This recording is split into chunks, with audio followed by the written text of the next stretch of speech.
నిన్న BJP MP అభ్యర్థి మాజీ మంత్రి డి కరుణ గారు మన రాష్ట్ర ముఖ్యమంత్రి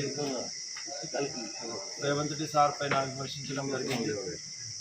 అమ్మ తల్లి గతంలోనే మంత్రిగా ఉండి అప్పుడు అధికారంలో లేకుండా కూడా కొడంగల్ అభివృద్ధి కోసం ఎంత పనిచేసింది అది ప్రజలకు తెలుసు, చెప్పవలసిన అవసరం లేదు. ఎందుకంటే గతంలో మంత్రిగా ఉండి ఈ మా కొడంగల్ ప్రాంతం అభివృద్ధి జరగరాదని అడ్డుకున్న చరిత్ర నీకున్నది, మాకు లేదు. రెండో విషయం ఏమంటే కళ్ళు లేని వాళ్ళకి ఏం కనబడదు. కావున బీజేపీ వాళ్ళకి పొద్దు కళ్ళు లేవు. ఈ పొద్దు ఏం చేసిందని చెప్తున్నాడు.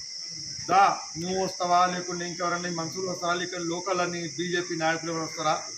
ఏమేమి అభివృద్ధి అప్పుడు చేసినామో, అధికారంలో లేనప్పుడు ముఖ్యమంత్రిగా లేనప్పుడు ఏం అభివృద్ధి చేసినామో ఈరోజు కొడంగల్కి గవర్నమెంట్